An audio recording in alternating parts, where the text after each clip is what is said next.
Je vous propose aujourd'hui la rediffusion d'un épisode que j'avais trouvé passionnant, qui est celui que j'ai enregistré avec Tim Dumain, le cofondateur et CEO de Big Blue.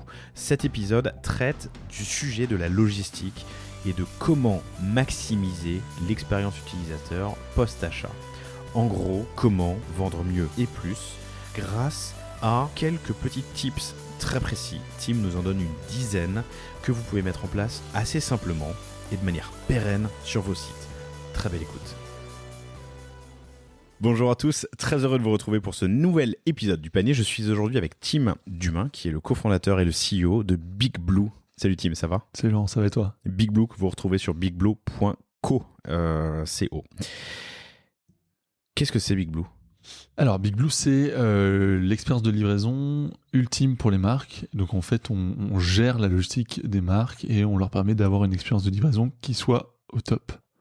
La meilleure, puisque c'est tout ce qui se passe après même d'ailleurs avant le dernier clic, ouais, exactement. De confirmation d'achat, qui peut avoir de l'importance sur l'impact de la satisfaction client. Dans le checkout et même très bientôt sur les produits, sur les pages produits.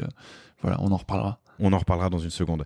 On est chaperonné par Anna qui est présente mais qui n'a pas le droit à un micro et qui est la marketing manager de Big Blue mais qui voulait assister à l'enregistrement. Je te remercie infiniment d'avoir accepté cette invitation. Tu m'as fait quelques intros qui m'ont bien plu, chers auditeurs. Vous avez entendu notamment par exemple Thomas d'Email Club.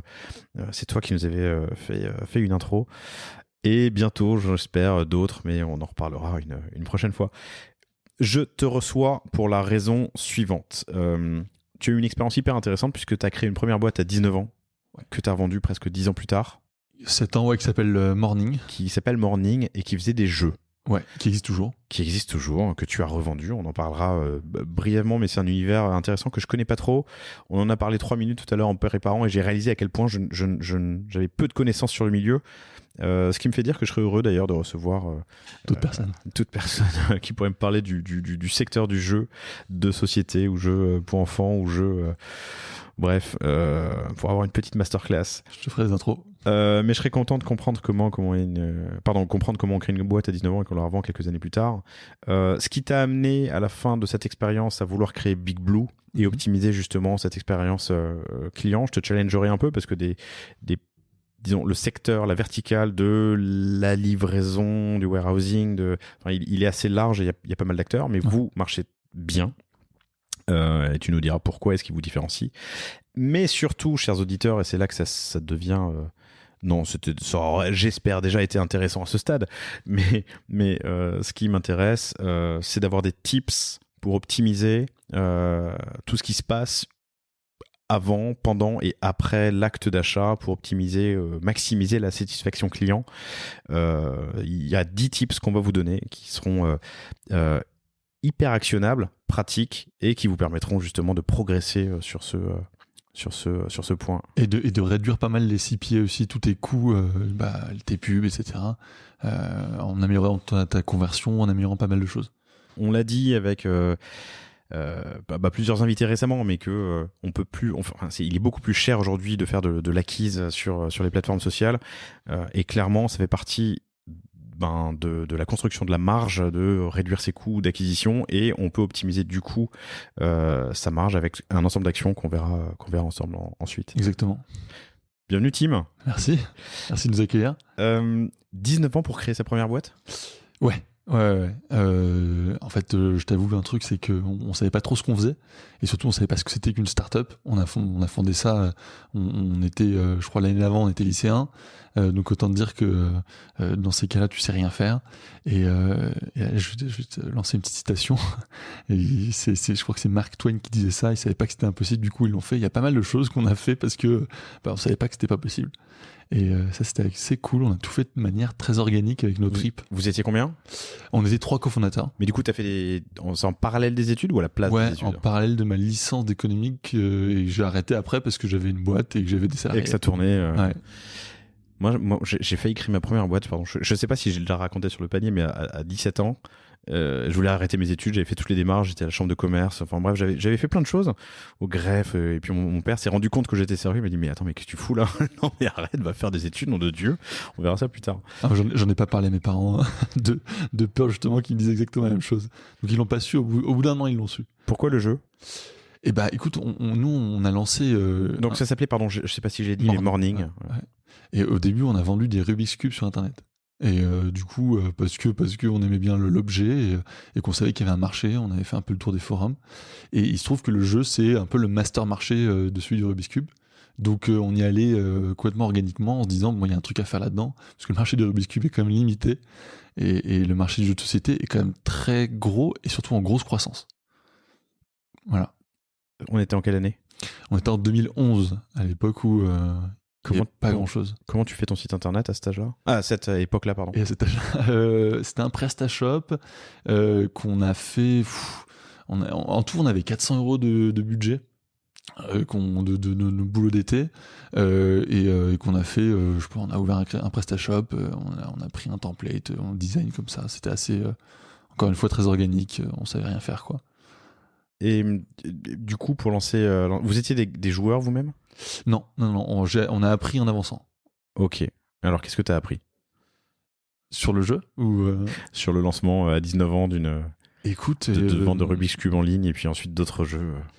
Nous, rétroactivement, je pense qu'on a été assez fort. C'était pour créer notre communauté. Et on a été hyper présent sur les forums parce qu'à l'époque, c'était le gros truc, hein, les forums. Et en fait, on demandait vachement de feedback. On s'est dit qu'en fait notre communauté c'était déjà un moyen de vendre, d'avoir nos premiers clients, mais surtout de prendre des retours tout le temps.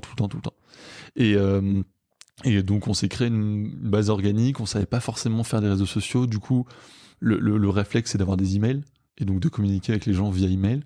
Et en fait je me rends compte aujourd'hui que c'était une bonne chose. Alors je dis pas que j'aurais tout refait de la même manière si j'avais recommencé, parce que je pense que les ads c'est très bien, mais d'avoir des adresses email c'était hyper puissant, parce qu'une adresse email, enfin je sais pas, il y en a beaucoup qui disent ça, dont Thomas, ça vaut 20 followers sur Instagram, quoi. Alors je sais pas si on a parlé de ce ratio, mais effectivement un email, on l'a, quelqu'un nous l'a donné, a priori il nous connaît si on communique avec lui régulièrement et intelligemment. Super épisode, hein, Email Club, que vous retrouvez dans l'historique du panier. Effectivement un email c'est top et ça coûte pas grand chose, quoi. Ça coûte pas grand chose, surtout à l'époque. Effectivement, tout le monde avait son email parce qu'on recevait pas autant de spam que maintenant, pardon. Et du coup, ça nous a permis de nous créer une grosse base. Après, les réseaux sociaux, évidemment, ça a été un peu le relais, mais plutôt quelques années plus tard. Et nous, notre objectif, c'était de créer du brand love. Et moi, c'est quand j'essaie de prêcher la bonne parole aujourd'hui, c'est quelque chose qui est hyper important, je trouve. C'est que les gens, ils aient envie de se tatouer ton logo sur le dos, quoi.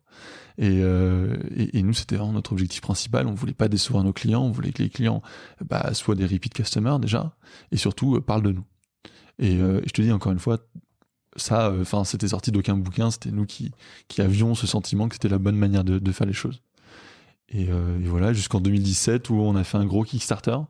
Donc Kickstarter, pour ceux qui ne savent pas, c'est le Ulule américain. Et ça nous a vraiment donné de la visibilité et ça nous a permis derrière de revendre. Alors Rubik's Cube, quand tu veux en vendre, tu les achètes en vrac et tu les revends? Il y a une marque, il y a une licence, il y a quelque chose? Ouais, ça a été assez compliqué. On a des problèmes juridiques. On pourrait faire un épisode. Mais on le fera, hein. Alors peut-être pas avec toi, mais avec d'autres sur le jeu. Je peux raconter une petite anecdote. On s'est retrouvés quand on avait nos propres bureaux avec nos propres stocks. Je crois qu'on avait 30 mètres carrés. On s'est retrouvés avec 7 douaniers pour nous prendre tout notre stock et vérifier si c'était contrefait ou pas. Un matin, donc ils nous ont pris nos 25 000 € de stock. Pas très longtemps avant Noël, donc ça a été assez difficile pour nous. C'est-à-dire combien de temps tu les avais pour Noël ou c'était foutu? Ça a duré 10 jours. Et en fait, on a un avocat qui s'est bien démerdé. J'ai dit un gros mot, désolé Anna. Qui s'est bien débrouillé et qui nous a récupéré le stock, mais on a dû aller le chercher à la douane. Ils ne nous l'ont même pas ramené. C'était dur. Mais non, ça s'était bien passé finalement. Mais donc tu as des licences?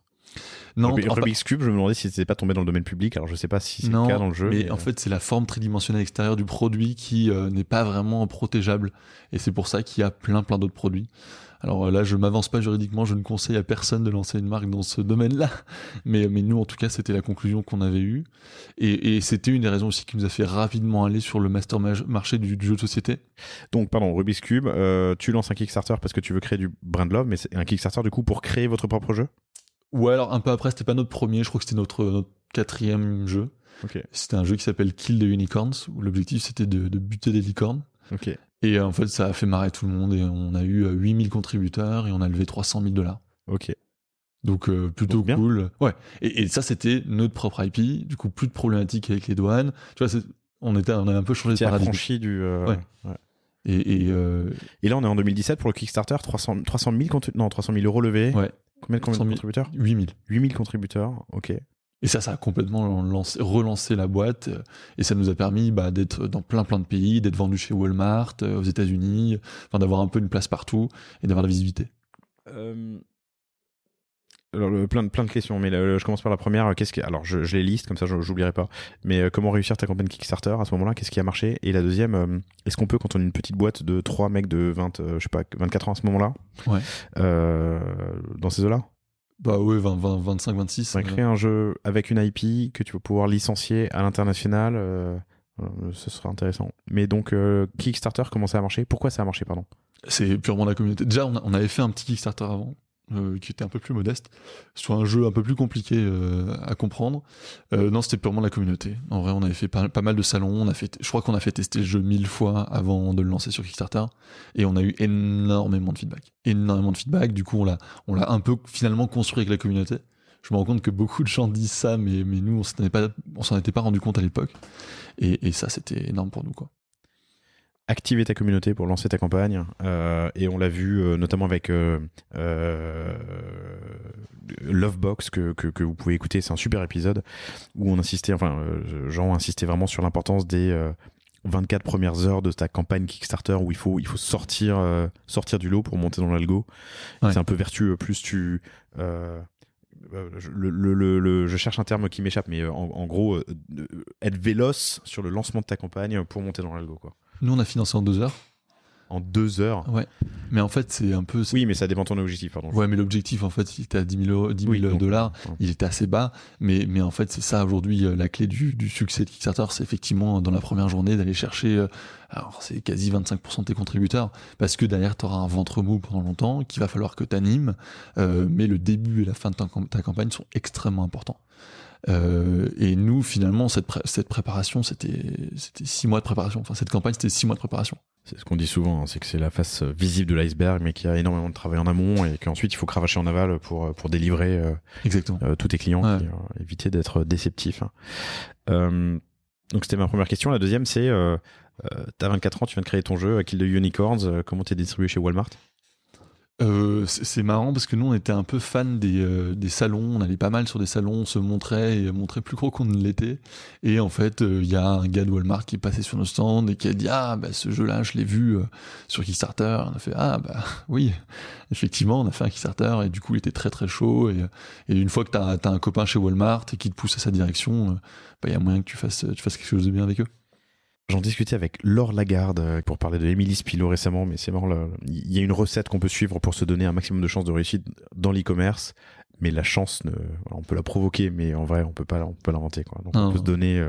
écoutez bien le panier, chers auditeurs, et vous aurez la recette parfaite pour créer votre boîte, ou en tout cas lancer votre e-com. Ça veut pas dire que vous réussirez, mais vous aurez toutes les chances de réussir. Ensuite, il faut avoir la chance, justement, quoi. Donc un mec de Walmart passe sur le stand. C'était quel salon?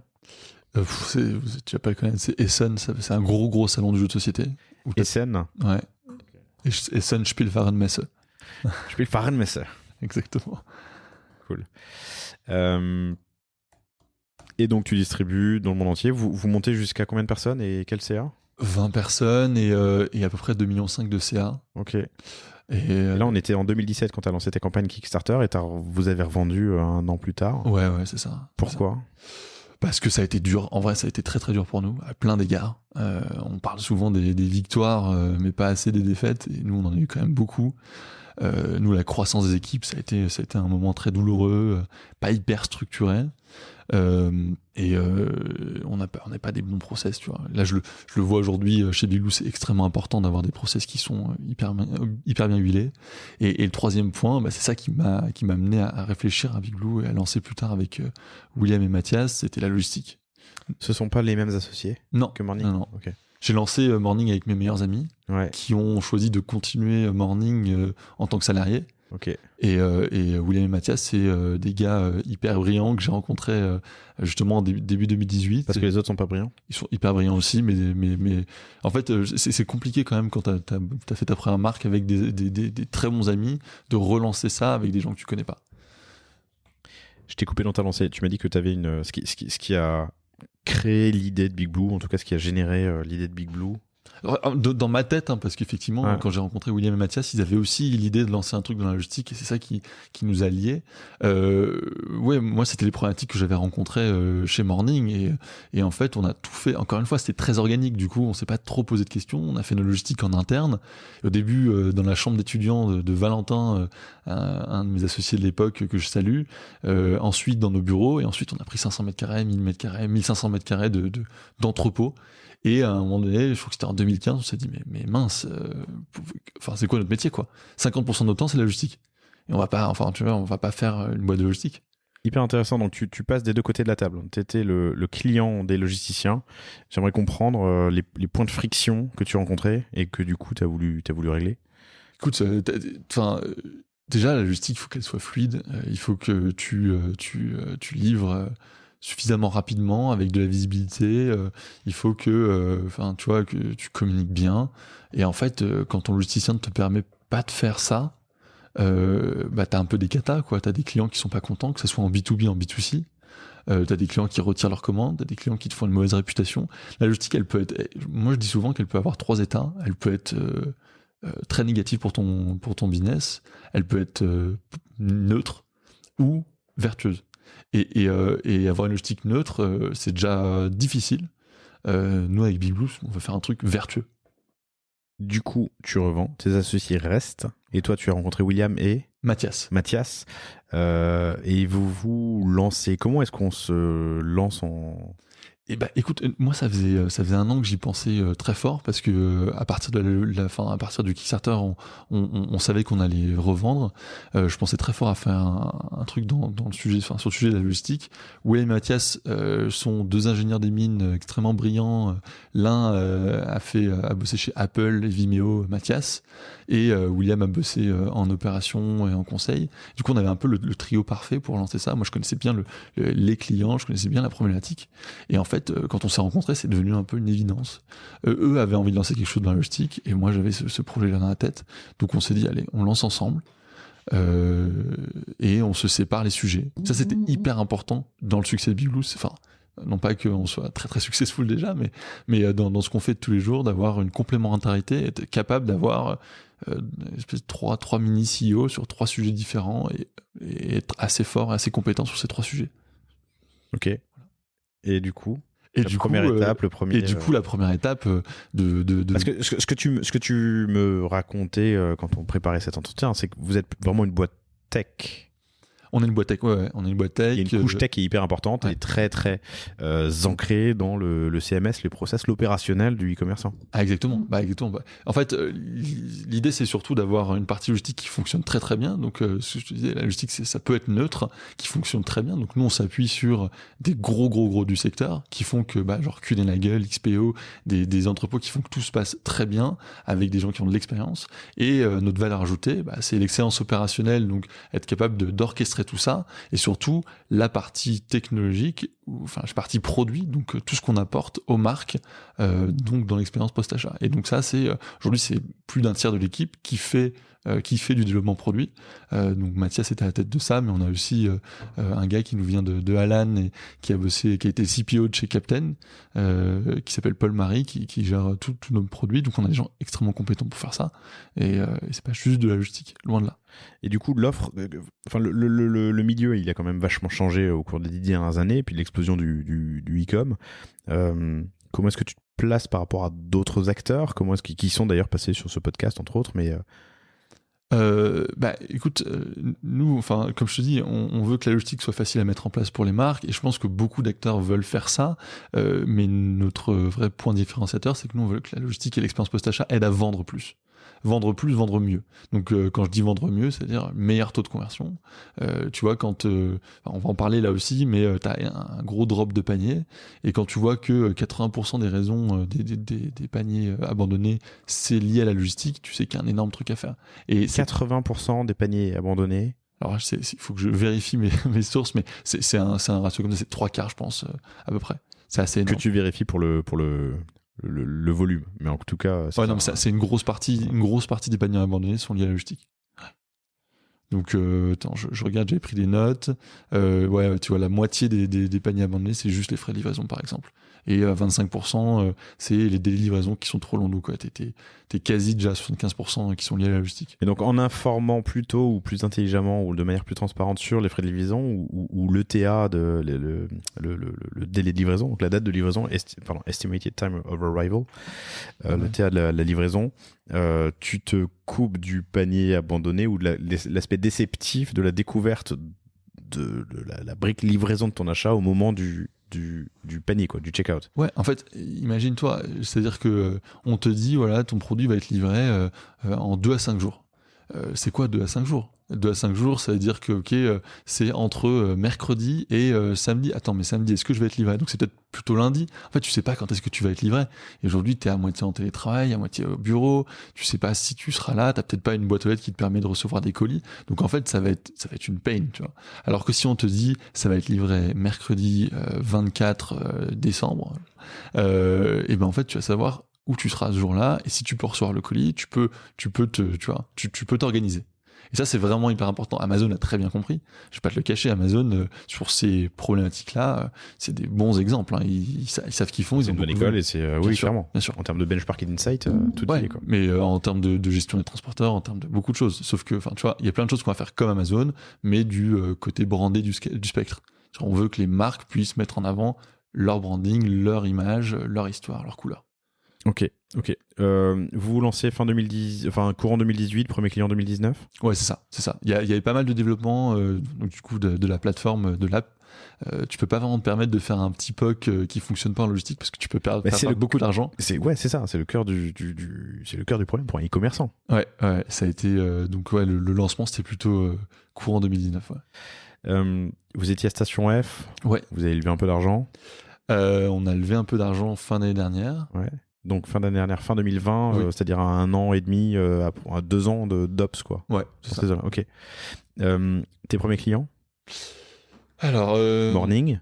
Ouais, on avait Morning en premier client, on avait une marque espagnole qui s'appelle Tropic Feel, on a eu pas mal de belles boîtes dès le début. On s'est beaucoup donné pour avoir des marques qui puissent nous filer du volume et qui aient compris notre vision. Et tu vois, dans nos premiers clients qui est... tu vois, on a Dermalogica, je sais pas si tu connais. Non. C'est une grosse marque qui fait de la cosméto. Ok. Et dont qui sont assez proches des problématiques de leurs clients et qui voulaient justement une expérience post-achat qui soit hyper avancée et qui nous ont fait confiance à un moment où on n'avait pas grand-chose. C'est intéressant et on est toujours reconnaissant sur ces premiers clients qui nous permettent de croître. La brique tech, elle est importante. Il y a une intégration forte avec les différents CMS. Oui. Donc nous, là, on s'intègre avec la majorité des CMS, enfin 95% des CMS utilisés aujourd'hui. Le reste, on l'intègre via les API. Mais tu vois, à chaque fois, il faut qu'on pousse vachement l'intégration avec une app comme sur Shopify. On veut pas juste un petit connecteur qui fait remonter les commandes. C'est pas du tout l'intérêt. L'intérêt, c'est d'avoir quelque chose qui te permet nous-mêmes de pousser de l'information dans les pages produits, dans le checkout, qui nous permet de récupérer énormément d'informations, faire remonter les statuts de commande. Enfin, il y a pas beaucoup de choses que tu peux faire quand l'intégration est vraiment poussée. D'un point de vue tech, Yana qui est en train de prendre des photos de nous, j'imagine pour la com de la boîte, je rentre mon ventre, hein, je fais ce que je peux, je me grandis. Respire. Respire, le bouton qui craque. D'un point de vue tech, ce que je me disais à chaque fois, vous avez pu écouter, je sais pas, Trust, Wing, d'autres acteurs sur le podcast, l'information elle va dans tous les sens, quoi. Enfin, du warehouse vers le site, le produit, enfin l'information, la dispo produit, ensuite il faut faire remonter au client final de la date de livraison, du statut de livraison, l'état d'avancement de la livraison. C'est un énorme hub qui a plein de clés d'entrée, plein de clés de sortie. Ah, mais c'est clair. C'est-à-dire que tu as besoin d'hyper bien te connecter à, évidemment, ton CMS, mais aussi à ta logistique, à tes transporteurs. Donc, tu as beaucoup de choses qui se passent et ces informations-là, elles doivent être propres. Et évidemment, nous, c'est aussi pour ça qu'on maîtrise la partie logistique. Il faut qu'il y ait une excellence opérationnelle derrière, parce que tu as beau donner l'information, si la commande elle n'est pas envoyée au bon moment, avec le bon transporteur, etc., la satisfaction client elle n'est pas là non plus. Donc 2 ans un peu plus de 2 ans d'existence, presque 3 ans pardon d'existence, 2 ans opérationnels. Ouais. C'est ça. Combien de clients et quelle taille vous faites? Alors là, on a 250 clients. Alors les chiffres exacts, je te les donnerai pas, mais par contre, je peux dire qu'on a des journées à plus de 10 000 commandes, donc on est en grosse croissance. Et là, un peu plus de 50 personnes dans l'équipe. C'est fat. Ouais. Et tu m'as dit que sur Morning, ça a été une grosse friction. Ouais. De faire croître l'équipe. Ouais. Alors, qu'est-ce que tu as appris sur Morning que tu n'as pas répété sur ton apprentissage? C'est quoi? Je te dis, les process, c'était hyper important pour nous. Sur l'humain ou sur le recrutement? Sur quoi? Alors, tout. Ouais. Donc, le process de recrutement, être hyper rigoureux sur le recrutement, avoir des gens qui collent à tes valeurs, avoir des process qui puissent être lus. Nous, on a une grosse culture de l'écrit. Chez Big Blue, c'est important pour nous que les personnes qui arrivent, elles puissent se documenter et monter en compétences rapidement, et qu'on soit tous alignés. Alors évidemment, c'est pas parfait, hein, mais rien que de noter quand t'as un rendez-vous avec quelqu'un, prendre des notes, que la personne après elle puisse relire et voir ce qui s'est dit, c'est juste un basique, mais on le fait depuis le début, et ça nous a permis de véhiculer pas mal d'informations sans avoir besoin de briefer les gens sur le moindre petit sujet, le moindre petit détail.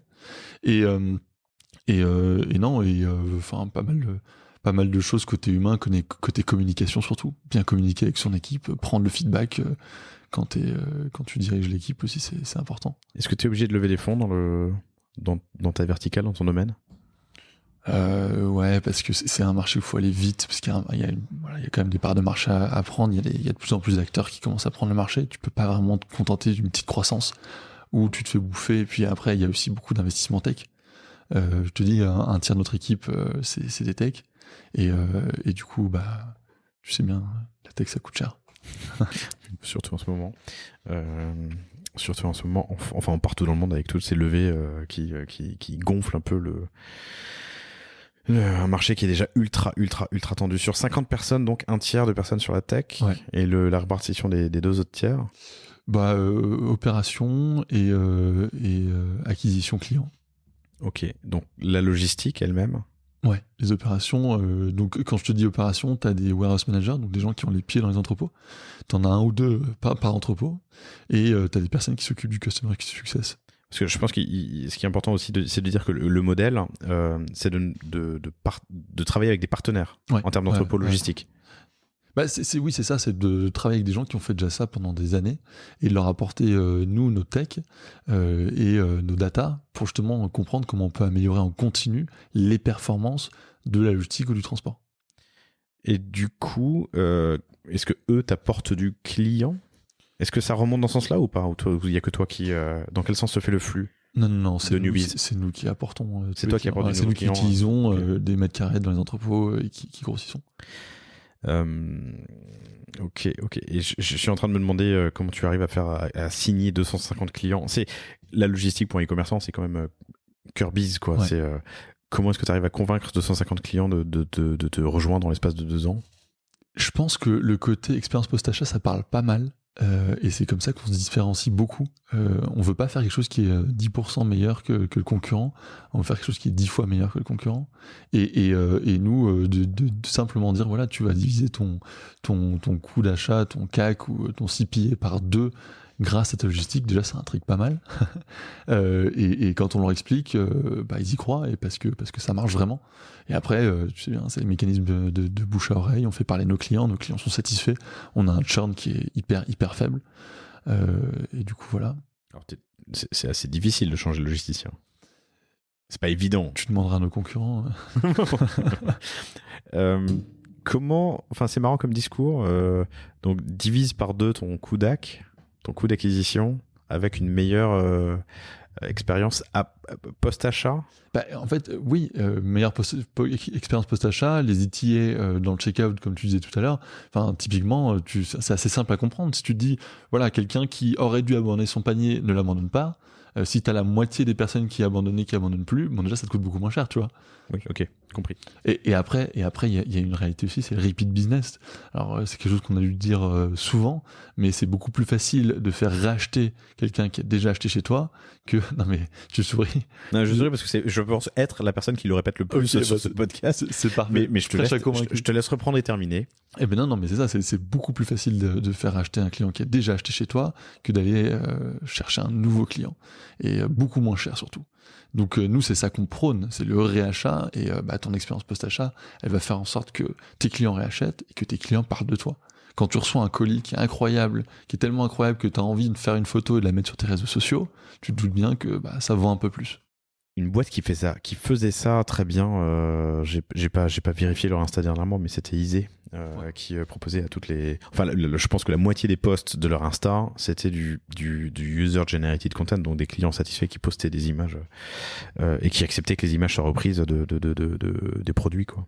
Mais c'est assez dingue, et les marques, il y a beaucoup de marques, beaucoup de DNVB qui n'en ont pas conscience de à quel point l'expérience post-achat peut être générateur de visibilité, de revenus supplémentaires.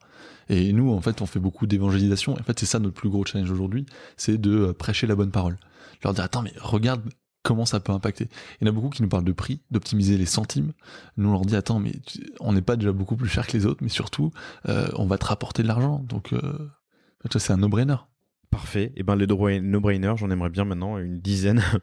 Mais est-ce que tu peux, c'est la promesse de cet épisode, me donner les 10 tips actionnables immédiatement pour optimiser cette expérience post-achat, mais aussi pré-achat d'ailleurs? Ouais. Donc il y a un des premiers trucs dont on a déjà parlé, c'est d'indiquer la date de livraison exacte. C'est peut-être le premier tips. Mais ça, on le connaît? Alors, tout le monde peut pas le faire. Okay. Tout le monde peut pas le faire, c'est certain. Ça nécessite quand même d'avoir une connexion à ton opérationnel qui est très très bonne. Nous, on le fait parce que c'est notre métier. Je pense qu'on n'est pas les seuls à être capable de, à minima, estimer. Amazon le fait très bien, mais bon, tu peux pas forcément. Ils ont d'autres moyens. Et d'autres, ouais. Non, mais ils ont. En fait, c'est beaucoup de data. Hein. C'est énormément de data que tu exploites, parce que finalement, tu vas avoir une promesse de ton transporteur. Chronopost par exemple, qui va te dire livraison en 48 heures ou 24 heures, sauf que parfois c'est pas vrai. Et très souvent on voit livraison 3 à 6 jours ouvrés. Voilà. Mais s'il est possible d'avoir la date, il faut l'indiquer sur la fiche produit. En gros, c'est ce que tu me dis. Ouais, alors déjà sur la fiche produit si tu peux, mais surtout au checkout dans le panier. Dans le panier, et du coup c'est ce moment-là qui va être hyper important pour la décision d'achat. Et voilà, et là, juste faire ça, c'est 9% de drop-off en moins. Voilà. Juste indiquer la date de livraison estimée. Ouais. J'ai l'impression de le voir quand même assez souvent, mais c'est vrai que parfois ça manque. 9% d'abandon de panier en moins. Exactement. C'est déjà une belle première étape. Ouais. Et en fait, t'as pas mal de grosses marques qui sont capables de le faire parce qu'elles ont suffisamment de data, mais la plupart des petites marques ne sont pas capables de le faire. Voilà. Donc il faut trouver un moyen. L'indication aussi livré avant Noël ou livré avant la fête des mères ou livré avant la Saint-Valentin pour les produits qui correspondraient, ou en tout cas les achats qui correspondraient, c'est hyper important aussi. Bah écoute, c'est un de mes tips après. J'y reviendrai alors. On en reparlera. Okay. Mais oui, effectivement. Ok, premier tip, indiquez si vous le pouvez, si vous ne l'avez pas déjà fait, la date de livraison estimée sur la fiche produit ou lors du checkout. Et la respecter. Évidemment. De toute façon, oui. Non, mais parce que tu peux aussi ne pas la respecter, et là, ça crée c'est un peu l'inverse. Ça crée l'insatisfaction. Tip numéro 2. Allez.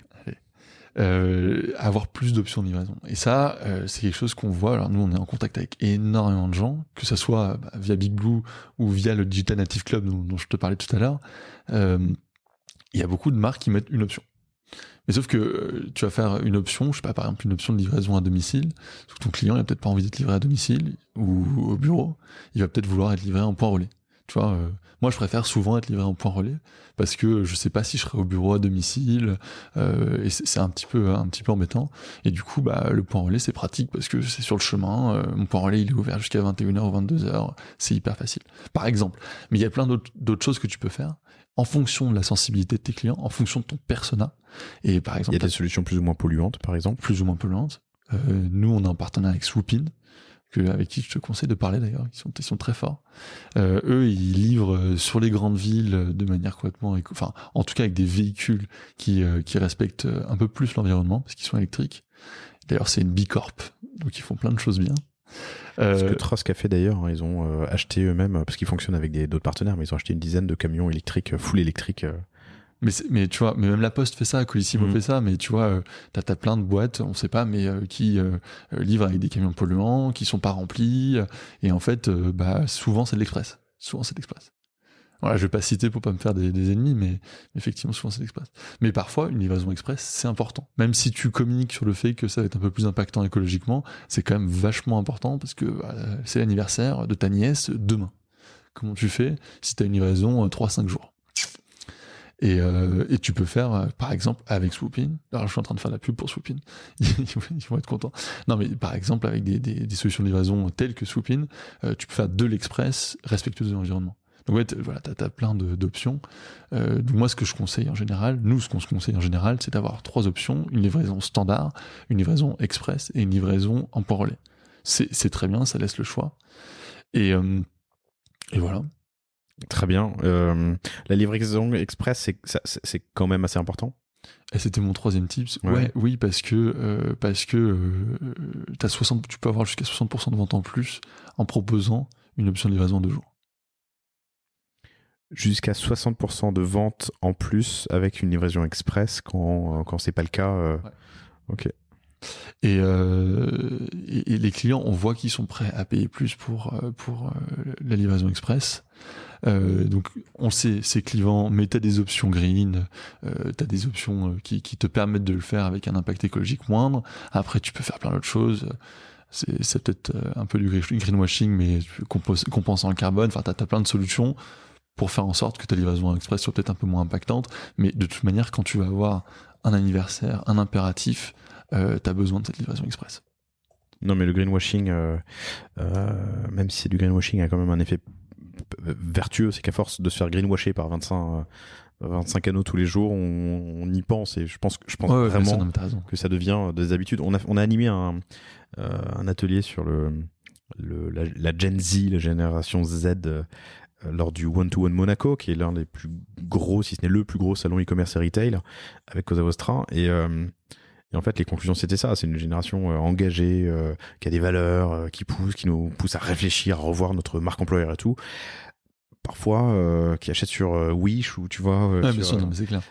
Mais de moins en moins. Donc, oui, ce greenwashing, forcément, au bout d'un moment, il a une efficacité vertueuse, quoi, sur nos actes d'achat et nos comportements d'achat. Mais ces solutions, en fait, elles sont de plus en plus accessibles, donc on a de moins en moins d'excuses de ne pas les utiliser. Et clairement, quand on parle de Swoopin ou d'options de livraison un peu plus green, c'est pas extrêmement compliqué de les mettre en place en fonction de ton prestataire, et ça te permet quand même de gagner des clients, même si ton persona habituel est pas forcément très engagé, c'est quand même toujours un plus. La livraison gratuite, ça fait partie de tes conseils aussi. Ça a été un gros accélérateur pour pas mal de e-commerçants.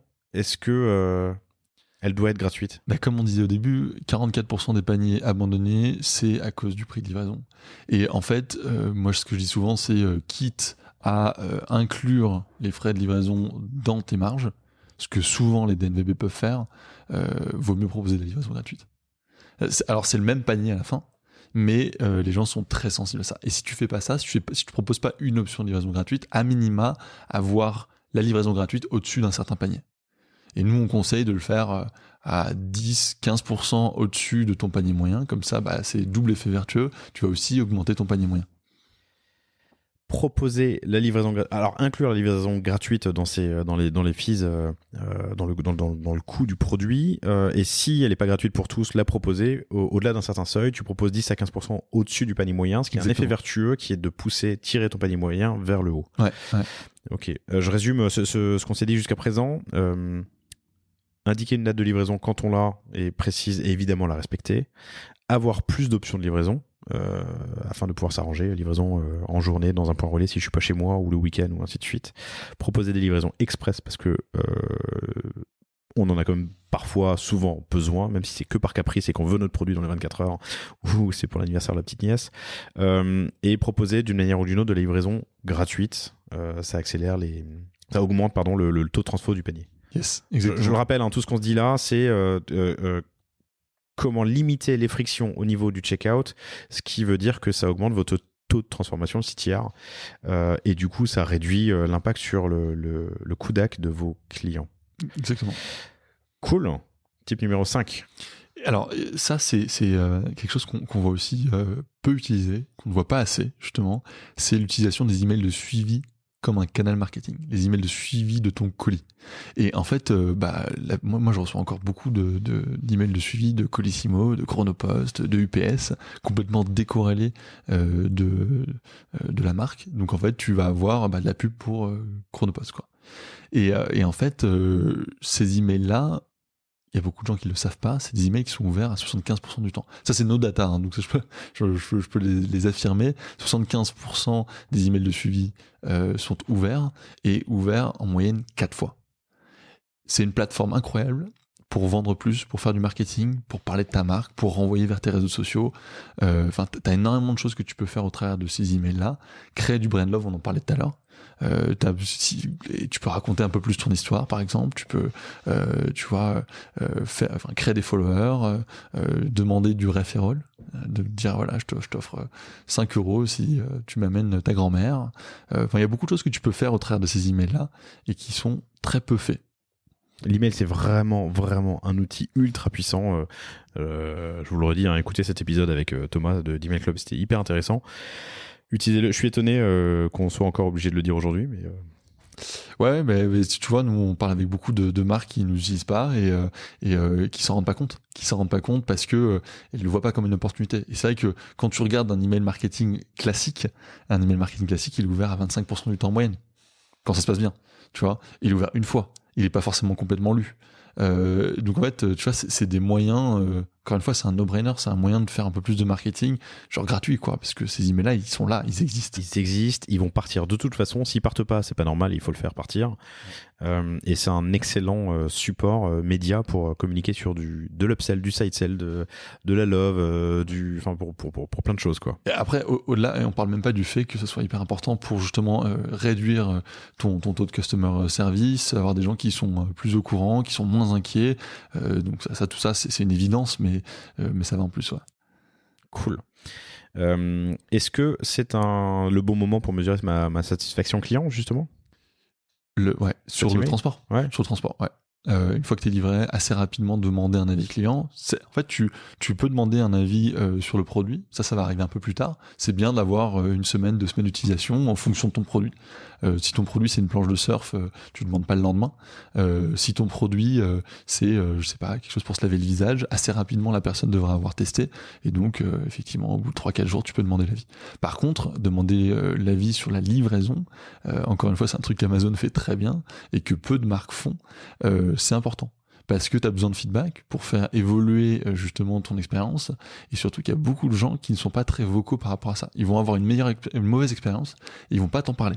Et on le sait bien, les clients qui sont pas satisfaits, c'est des très bonnes opportunités de créer des clients récurrents, parce que tu vas résoudre un problème.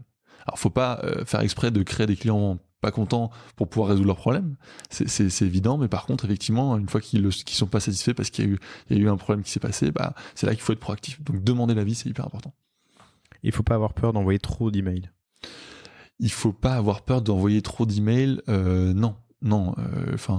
Ça Thomas te l'a dit certainement plusieurs fois, tu peux envoyer peut-être 15-20 emails dans un mois pour acquérir un client, tant qu'il se désinscrit pas, normalement il n'y a pas de souci. On peut enchaîner. Allez. Alors mon 7e tips, c'est de faciliter les retours. Et ça, il y a beaucoup de personnes, c'est très clivant comme sujet, hein, beaucoup de personnes qui disent non, faut cacher le fait que le retour soit facile chez nous, il faut limiter, il faut ajouter la friction, j'entends énormément ça. Donc c'est un problème qui touche... Qui dit ça? Beaucoup de marques. Même des DNV, enfin des marques jeunes, on va dire? Ouais. Ok. Ouais. Énormément de marques. C'est un problème qui va toucher beaucoup plus la fashion. Ça me paraît contre-productif et contre conjoncturel, si tu veux, contre tendance. Ouais. Bon, attends, déjà, premièrement, c'est un problème qui touche surtout la fashion. Enfin, c'est un problème. C'est une question qui touche surtout la fashion.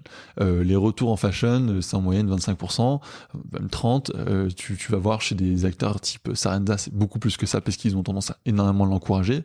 En cosmétique, tes retours, c'est moins de 5%, c'est 2%, quoi.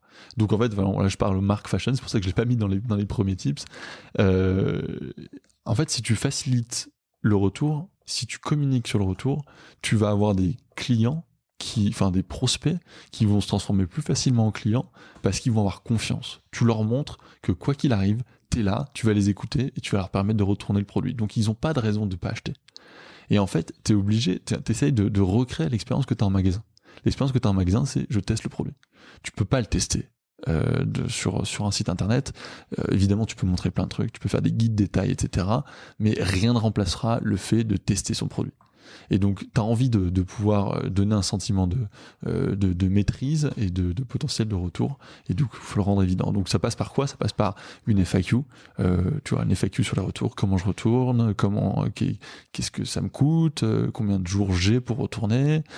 Ça passe aussi par le process de retour, hyper facile à trouver, tu vois, comment je vais retourner, sur quel bouton je clique, dans tes emails, sur ton site, sur ton compte client si t'en as un. Voilà. Moi j'ai un exemple, j'avais commandé chez Nike, je sais pas s'ils le font encore, chez Nike ils te permettaient de retourner pendant 100 jours, même si t'avais transpiré, si tu pouvais retourner tes chaussures pendant 100 jours. Chaussures, mais textile aussi, vêtements aussi? Non, c'était les chaussures de running. C'est ouf, 100 jours. Ouais. Mais tu vois, tu pouvais avoir fait ce que tu veux avec. T'as fait un trail avec, c'est pas grave, ils le reprennent. Mais c'est brillant. Parce que ça veut dire qu'ils te font confiance, en fait. Et en fait, ils ont choisi de faire confiance à leur communauté. Et moi, quand j'ai vu ça, je me suis dit, je kiffe Nike. Et je continue à commander chez Nike. Et ça fait partie de la raison.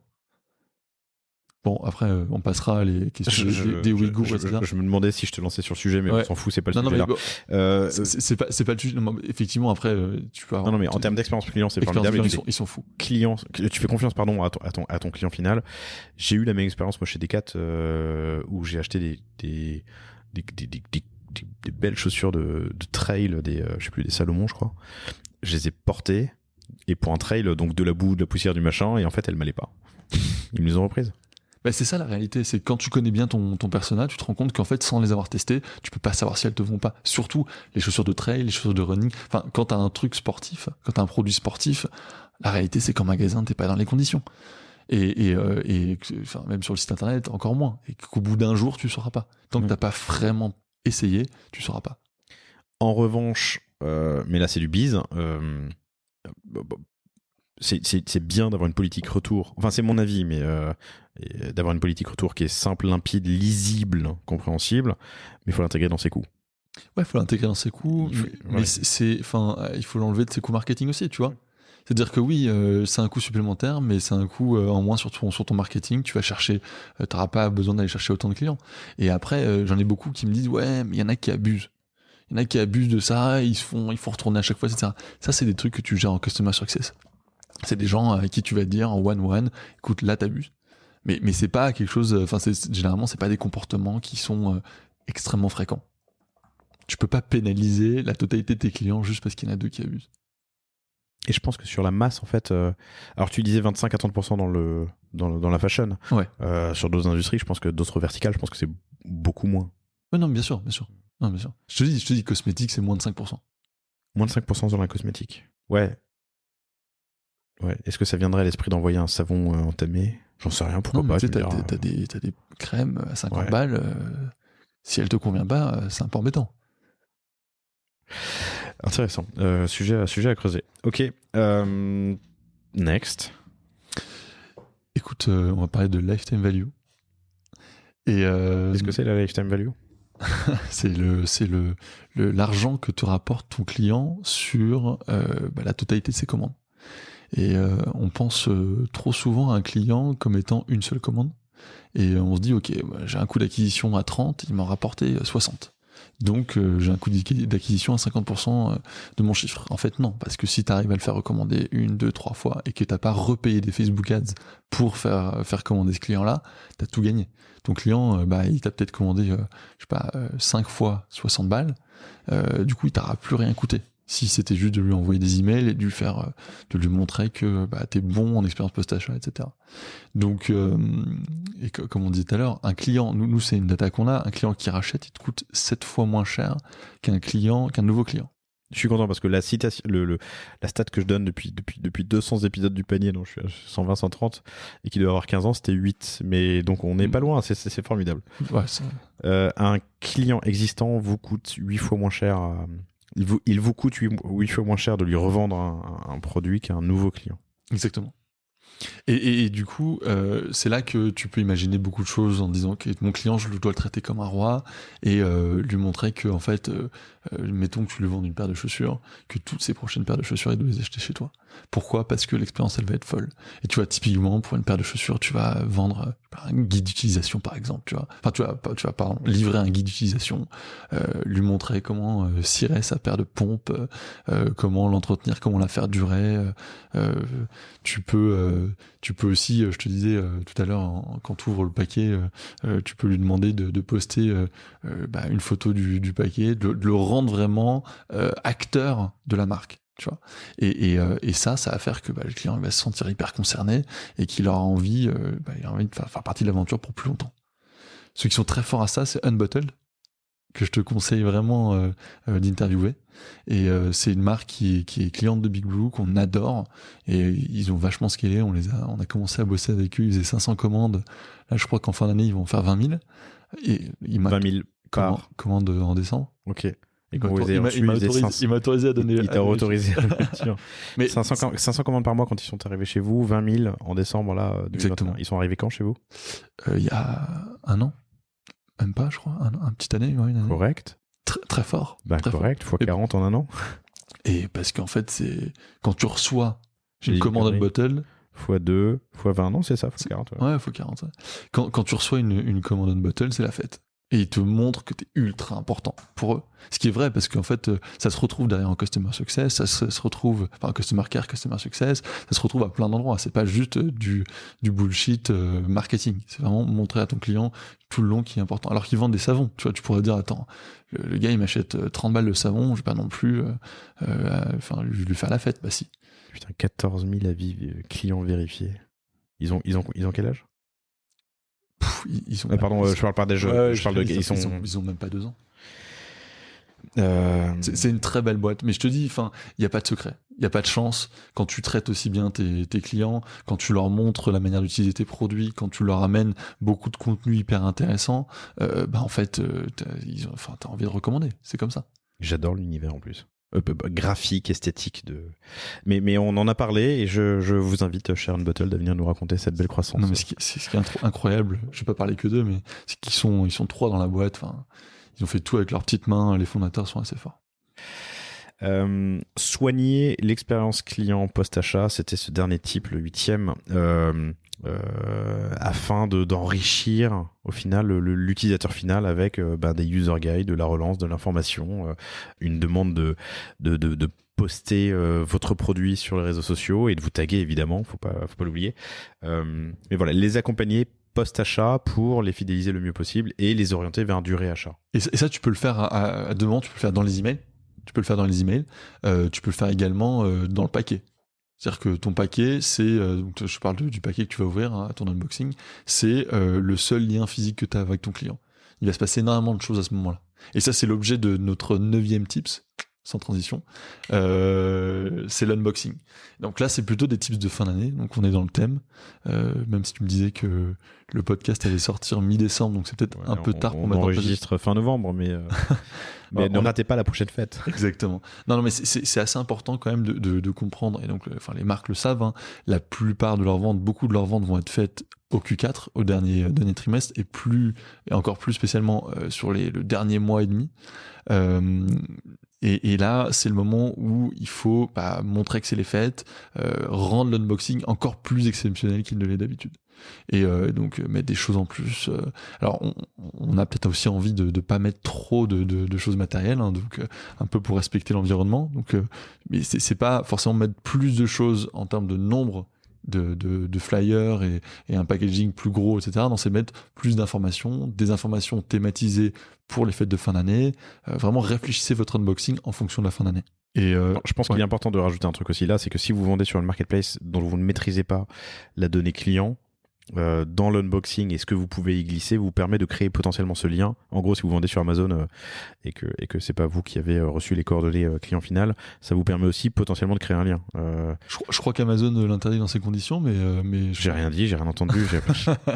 Non, mais à vérifier. Oui, mais clairement. Non, mais un programme de fidélité ou de bref. Bien, non, mais t'as totalement raison. Enfin, moi, ce que je conseille après, jusqu'à ce que tu te fasses arrêter par la police, Amazon. Mais c'est clair que si tu peux mettre des flyers et rendre tes clients récurrents grâce à tes packages, alors que t'as pas l'adresse email, c'est quand même assez exceptionnel. Et oui, enfin nous, c'est encore une petite data. T'as la plupart, enfin les quasi 3/4 des acheteurs qui disent qu'un packaging brandé va les rendre beaucoup plus enthousiastes par rapport à l'idée de recevoir le paquet. Et il y en a 20% qui disent que ça justifie le coût du produit. En fait, c'est fou parce qu'ils vont corréler le prix de leur produit à leur expérience d'unboxing. Le produit leur paraît moins cher si l'unboxing est satisfaisant, quoi. Et encore une fois, je vous rappelle un truc, c'est que là, on est en face de l'expérience que tu as en magasin. Et on pourra jamais remplacer l'expérience que tu as en magasin. Mais quand tu rentres dans un magasin, c'est stylé, c'est à l'image de la marque, ça sent bon, tu as des gens qui t'accueillent avec le sourire, et tu as tous les produits qui sont là, etc. Tu dois essayer d'avoir une expérience qui est au plus proche possible de ça quand tu vas ouvrir ton colis. Ton colis, alors faire en sorte qu'il sente bon, c'est plus compliqué, mais il soit coloré à l'image de ta marque, que ton colis il te sourit et il te dise welcome, tu vois. C'est hyper important. Faut pas négliger ça. Très bien. Soignez l'unboxing et du coup ce que vous mettez à l'intérieur du colis. Ouais. Et en l'occurrence, à l'intérieur, surtout en cette période de fête, c'est peut-être l'occasion de mettre un petit mot. Exactement. Je crois que alors j'ai pas posé la question depuis longtemps, mais je demandais à mes premiers invités il y a un an et demi, je sais plus, mais s'ils écrivaient un mot à la main dans chacun des paquets, ou en tout cas au début, à leur lancement. C'est bien au début quand tu fais ta logistique toi-même, après c'est un peu compliqué à scaler. Il y a encore beaucoup de marques qui le font, nous on le conseille évidemment pas au-delà d'un certain nombre de commandes, parce que en fait l'impact il est moindre, mais oui, ça peut être une bonne manière de commencer. Nous, ce qu'on conseille, c'est de mettre la possibilité d'avoir ce qu'on appelle des gift notes. Donc tout le monde ne le permet pas. C'est quoi une gift note ? C'est un petit mot pour par exemple ta mamie qui t'offre une jolie paire de chaussures, qui puisse te dire mon petit lapin, je suis ravi de t'offrir ça pour ton anniversaire, signé mamie. Et ça plaît à beaucoup de gens, à beaucoup de vos clients, ça plaît énormément. Parce que encore une fois, communiquer au travers des paquets, c'est important. Tu vois, ceux qui sont très forts à ça, c'est des marques comme Bergamote. C'est une évidence pour les fleurs de mettre un petit mot, parce que généralement les fleurs, pas mettre deux mots quand on voit des fleurs, c'est quand même un peu con. Hein. Ouais. Mais ils sont très forts. Oui, tu vois, tu dis ça, et pourtant t'as beaucoup d'autres marques qui sont des objets cadeaux. Où il n'y a pas d'option. T'as pas d'option. Alors que tu te dis, attends, la plupart, tu vas offrir, je sais pas, des chaussures. Enfin, il y a, je sais pas combien de personnes, quel pourcentage qui offrent des cadeaux, mais c'est un gros pourcentage. Très bien. Et on en a parlé tout à l'heure, les communications de vos délais pour Noël, et surtout ce qu'on appelle nous les cut-off. Donc le moment où la dernière date pour être livré avant Noël. Je vous conseille vraiment de prendre des grosses pincettes et de prendre des grosses marges là-dessus, parce que les transporteurs sont plus lents à Noël, c'est bien connu.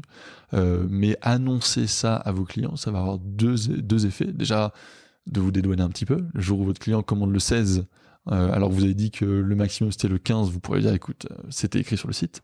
Et la deuxième chose, c'est aussi de précipiter les gens à commander avant une certaine date et de créer moins d'insatisfaction.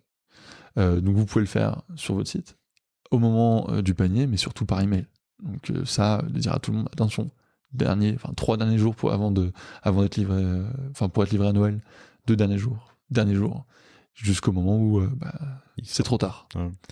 Hyper important. Alors on parle de Noël, mais ça vaut pour toutes les fêtes en vrai. Les fêtes, si c'est les fleurs, pour la fête des mères, fête des grand-mères, fête des pères, la Saint-Valentin, il y a plein de fêtes. Il y a des marronniers dans l'année.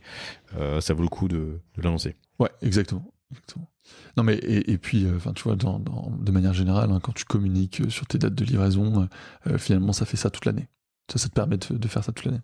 Je pense que alors on va prendre un peu de hauteur et puis je vais reprendre les tips que tu nous as proposés, mais soigner son expérience client, en fait soigner son client, le traiter avec égard évidemment, et surtout être true to yourself. J'avais ça qui me venait en anglais, mais respecter ses engagements, faire ce qu'on dit, dire ce qu'on fait et faire ce qu'on dit, quoi. Exactement. Non mais l'objectif de toute façon en général l'expérience post-achat c'est ça hein. C'est pas promettre plus que t'es capable de délivrer et communiquer énormément quand t'as des problèmes, c'est ultra important. 10 tips assez simples à actionner. Je les reprends dans l'ordre et tu me corriges ou m'interromps, n'hésite pas. Mais indiquer la date de livraison précise des produits sur la page produit et lors du checkout pour être clair avec le consommateur lors du checkout et qu'il n'y ait pas d'abandon de panier par surprise. Offrir plusieurs options de livraison, qu'on ne soit pas simplement limité, si vous le pouvez, avec votre partenaire pour arranger le client. Proposer une livraison express parce que très souvent on peut en avoir besoin, proposer la livraison gratuite et pourquoi pas à partir d'un certain montant, et ce montant pourrait être par exemple, tu l'as proposé 10 à 15% au-dessus du panier moyen pour tirer le prix de ce panier moyen vers le haut. C'est aussi l'occasion d'ailleurs à ce stade de proposer de l'upsell sur des produits complémentaires ou des accessoires. Donc ça c'est sur la partie livraison. Soigner la communication avec vos clients. Et comment? Déjà avec des emails de suivi. Il y a des emails qui vont partir. Ces emails, ils vont être ouverts. Tu l'as dit, 75% versus 25% en moyenne de taux d'ouverture des emails de suivi. C'est un endroit parfait pour envoyer du love, pour donner de l'information, pour former, pour poser des questions, pour proposer des produits additionnels le cas échéant. Mesurer la satisfaction client, puisqu'un client satisfait est susceptible de recommander 6 ou 7 fois plus qu'un... On le redit un peu plus loin d'ailleurs, mais... 7 ou 8 fois plus qu'un... Enfin, ça coûte 7 à 8 fois moins cher de faire recommander à un client existant qu'un nouveau client. Vous m'avez compris. Être transparent avec les retours. Comment faire un retour? Est-ce que c'est facile? D'où je le fais? Faire une FAQ sur le sujet.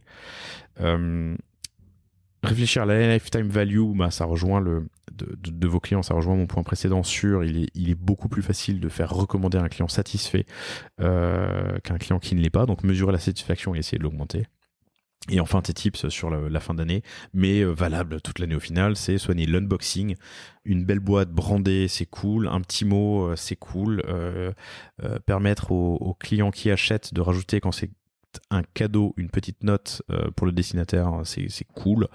Tu me disais, j'ai pas noté la stat tout à l'heure, mais qu'il y a plus de chances en plus de passer sur les réseaux sociaux, ce qui est une bonne chose. Quand on a un beau cadeau brandé par la marque, une belle boîte brandée par la marque que j'ai achetée. Je crois pas que je te donne les stats, mais je vais pas donner les stats. C'est assez évident. Mais c'est assez évident. Ouais. Mais en fait, là, je voudrais rajouter quelque chose, c'est que tous vos clients sont des potentiels influenceurs. C'est ça. Et tout le monde a une petite communauté. On parle de nano, micro-influenceurs. C'est quoi un nano-influenceur? C'est quelqu'un qui a 5000 personnes dans sa communauté. Il y a beaucoup de gens qui ont 5000 personnes. Et même si vous avez 2-3 000 qui sont autour de vous, c'est juste des gens très proches de vous que vous allez beaucoup plus facilement influencer. Et là, vous n'avez même pas payé un produit, vous n'avez même pas donné d'argent à la personne, elle va vous faire un post gratuit, et quoi, il y a peut-être 20 commandes qui vont en découler. C'est énorme, 20 commandes gratuites, comme ça. Donc il faut penser à ça, donc traitez chacun de vos clients comme s'il était influenceur, comme s'il allait parler de vous de manière positive ou négative, et vous verrez, vous allez avoir des commandes qui vont en découler. Et dernier point, mais on l'a un peu abordé mine de rien, c'est totale transparence sur le cut-off, par exemple, d'envoi avant Noël, commandé jusqu'à telle date pour être sûr d'être livré, toujours en prenant un peu de marge, parce que c'est une période qui est chargée pour tout le monde, que ce soit les logisticiens, les gardiens qui réceptionnent des cadeaux, bref. Donc prenez un peu de marge, mais en tout cas, soyez transparents et évitez l'effet déceptif et frustrant de ne pas être livré au moment où on devait l'être. Voilà, t'as bien résumé. Merci beaucoup. On a fait un super tour. Est-ce que tu veux rajouter quelque chose? Je crois qu'on a fait le... Non, on a fait le tour. Écoute, j'espère qu'on se reparlera. Écoute, avec grand plaisir. Je te remercie énormément d'avoir été si transparent avec nous. Je pense que ces tips sont vraiment efficaces, faciles à mettre en place et je vous recommande de le faire. Si cet épisode vous a plu, vous pourrez retrouver Tim sur LinkedIn, sur LinkedIn. Vous pouvez aussi m'écrire si ça vous intéresse de bosser avec nous ou pas. Je peux donner mon adresse email. Tu peux donner ton adresse email. C'est assez simple. @bigblue, bigblue.io. Et n'hésitez pas. Super, bigblue.io. Merci infiniment, Tim. Merci à Anna qui nous a regardé patiemment et qui a pris des photos de nous pendant l'enregistrement. Et puis, je vous dis à bientôt, chers auditeurs. Salut. Merci d'avoir écouté cet épisode du Panier. J'espère qu'il vous a plu. Si c'est le cas, et même si ce n'est pas le cas, abonnez-vous pour ne rater aucun épisode. Parlez-en autour de vous et laissez-moi un commentaire sympathique sur Apple Podcast. C'est ce qui m'aide le plus à remonter dans les classements. N'hésitez pas non plus à le partager à chacun de vos contacts dans le business. Chaque nouvel auditeur intéressé est une victoire. Si vous avez besoin d'un accompagnement tech et créatif, que ce soit pour votre site internet, votre stratégie de contenu ou d'inbound marketing, n'hésitez pas à me contacter à l'adresse lepanier@cosavostra.com. À bientôt.